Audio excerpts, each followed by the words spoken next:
Hey guys, welcome to a new video. My name is Stephanie West. I'm an LPC here in the state of Michigan. This is again one of those messages where I know there's going to be pushback in the sense of it just feels affronting when we start to dive into this particular question. And I would dive into this question in the context where someone is being abused. I would dive into this question where someone is coupled with someone dealing with addiction. I would dive into this question where someone is about to have a combusted marriage. And it's such a painful question to ask, but if we expect to have agency in our own stories, it is a paramount question to ask, and it's up on the board here. The question is, what part am I playing in this situation? So theoretically, I have some clients coming in and maybe they are in relational distress and the wife comes in and says that it's the husband's fault, and the husband comes in and says, well, the wife did this. And I ask them, okay, I need you to tell me what your part is in this. What are you doing that is adding chaos and disruption into this relational dynamic? And often we protest that idea. We're like, I'm not doing anything. He's the antagonizer. He's the one with the issue. Even when I have had a history of being with someone in addiction, I've had to ask myself the question of, what am I doing to contribute to this problem? What is my complicity in this situation?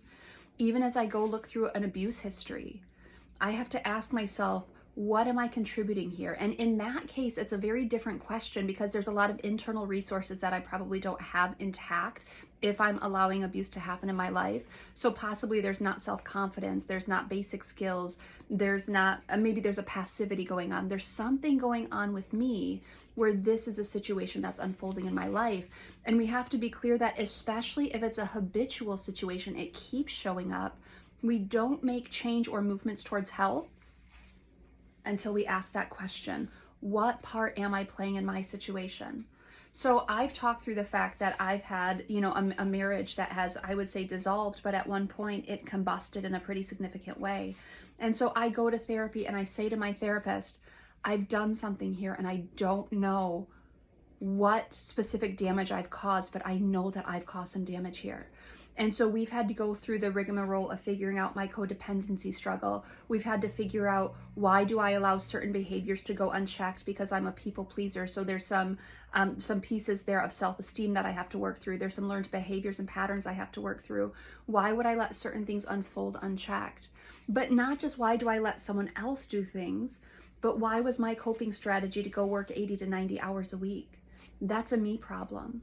And that led to some breakdown in the marriage. And I have to own that. And if I expect the next relationship to go well, if there is one, I've got to just sit in the responsibility piece of, I've done things here too. It was a really helpful question that my therapist said to me one time. He said, Steph, when did you stop affirming your husband? And I was like, what are you talking about? I would encourage him all the time. I would give him an attaboy. I would really work on trying to build up his self-confidence. He said, right, when he produced and did what you wanted him to. But when did you kind of get this pervasive sense of disappointment with him and you let him know how often you were disappointed with him? That's a problem, Steph, and that's a you problem to sort through. And I know that it can be painful to say, but these things are happening to me. And we go back to the video from last week that says, okay, victimhood and someone else is doing this to me. But now what? What do I do with this information? And what we do is we ask this question, what do I need to do better going forward? Or this situation might happen on repeat again and again and again.